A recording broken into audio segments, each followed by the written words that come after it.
ಇನ್ನು ಬಿಡದಿ ಟೌನ್ಶಿಪ್ಗೆ ನಿಖಿಲ್ ಕುಮಾರಸ್ವಾಮಿ ಅವರು ಆಕ್ರೋಶ ವ್ಯಕ್ತಪಡಿಸಿದ್ದಾರೆ. ಸರ್ಕಾರವೇ ದಂಗೆಗೆ ಬೇಕಾದಂತಹ ಕೊಟೇಶನ್ ಅನ್ನು ರೆಡಿ ಮಾಡಿಕೊಂಡಿದೆ. ಈಗ ದಂಗೆಗೆ ಯಾವ ರೀತಿ ಬೇಕು ಆ ರೀತಿಯಲ್ಲಿ ಕೊಟೇಶನ್ ರೆಡಿ ಮಾಡಿಕೊಂಡಿದೆ ಸರ್ಕಾರ.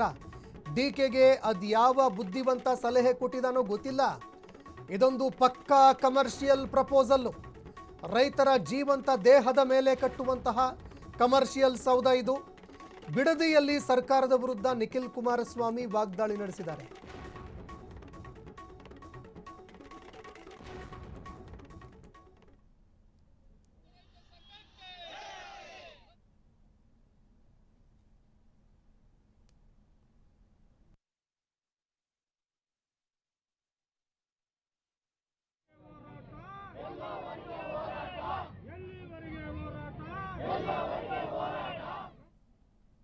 ಇನ್ನು ದೃಶ್ಯಾವಳಿಯಲ್ಲಿ ನೋಡ್ತಾ ಇದ್ದೀರಿ, ಇವತ್ತು ಪ್ರತಿಭಟನೆಯಲ್ಲಿ ನಿಖಿಲ್ ಕುಮಾರಸ್ವಾಮಿ ಅವರು ಭಾಗಿಯಾಗಿದ್ದಾರೆ.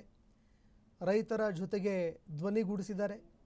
ಈ ಬಿಡದಿ ಟೌನ್ಶಿಪ್ಪನ್ನು ಕೂಡಲೇ ಕೈ ಬಿಡಬೇಕು ಅಂತ ಒತ್ತಾಯ ಮಾಡಿದ್ದಾರೆ. ಇನ್ನು ಇದೇ ವೇಳೆ ಇದು ಪಕ್ಕಾ ಕಮರ್ಷಿಯಲ್ ಆಗಿರುವಂತಹ ಒಂದು ಕೊಟೇಶನ್.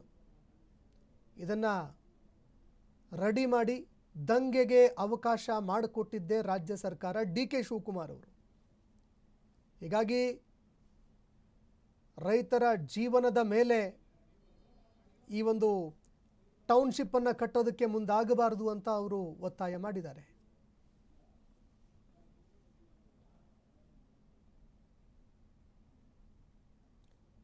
ಇನ್ನು ಈ ಪ್ರತಿಭಟನೆ ಮತ್ತೆ ಮುಂದುವರಿಯುತ್ತೆ, ಇಲ್ಲಿಗೆ ನಿಲ್ಲೋದಿಲ್ಲ ಅಂತ ರೈತರು ಕೂಡ ಎಚ್ಚರಿಸಿದ್ದಾರೆ. ಈಗ ಮುಂದಿನ ದಿನಗಳಲ್ಲಿ ಮತ್ತೆ ನಾವು ಈ ಪ್ರತಿಭಟನೆಯನ್ನು ಮುಂದುವರಿಸ್ತೀವಿ. ಎಲ್ಲಿಯವರೆಗೆ ಬಿಡದಿ ಟೌನ್ಶಿಪ್ಪಿಂದ ಹಿಂದೆ ಸರಿಯಲ್ಲ ಅಲ್ಲಿಯವರೆಗೆ ನಮ್ಮ ಹೋರಾಟ ಮುಂದುವರಿಯುತ್ತೆ ಅಂತ ರೈತರು ಇದೀಗ ಆಕ್ರೋಶ ಹೊರಹಾಕಿದ್ದಾರೆ.